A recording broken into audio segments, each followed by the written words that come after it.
हरियाणा के नतीजों पर एआईएमआईएम अध्यक्ष असदुद्दीन ओवैसी ने कांग्रेस पर सवाल उठाया।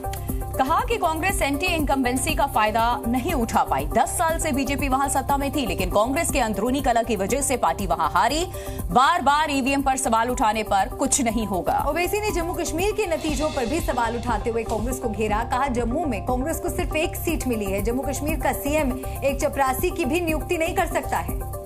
जम्मू कश्मीर का सीएम चपरासी की भी नियुक्ति नहीं कर सकता, उसे नहीं रख सकता। यह बड़ी बातें कटाक्ष के तौर पे असदुद्दीन ओवैसी ने कहा। एंटी इनकम्बेंसी जो थी उसका फायदा नहीं उठा पाई कांग्रेस, न जम्मू कश्मीर में और न ही हरियाणा में। अंदरूनी कलह जो कांग्रेस की थी वही कांग्रेस को ले डूबा, ये ओवैसी ने कहा।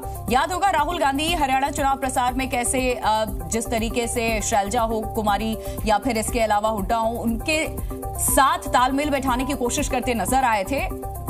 टकराव साफ नजर आ रहा था। फूट पार्टी के भीतर पहले से ही थी और वही कहीं ना कहीं पार्टी के लिए डेंट बनकर उभरी है। एंटी इनकम्बेंसी का फायदा कांग्रेस पार्टी को उठाना चाहिए था, मगर लगता यह है कि उनके इंटरनल डिफरेंसेस की वजह से उसका फायदा बीजेपी को हो गया। और तीसरी बात यह है कि बीजेपी को अगर आप जरा सा ही मौका देंगे इलेक्टोरल बैटल में तो बीजेपी उसका फायदा उठा लेती है।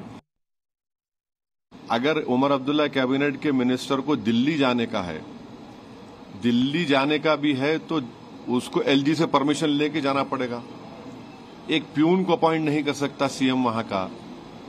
तो ठीक है, ये बात बिल्कुल सही है कि कश्मीर के अवाम में जो गुस्सा था 370 को अबॉलिशन का, उन्होंने अपना गुस्से का इजहार कर दिया। कि जम्मू में आप देखिए कि 29 सीट बीजेपी जीत गई, वहां पर भी कांग्रेस पार्टी एक ही सीट जीती।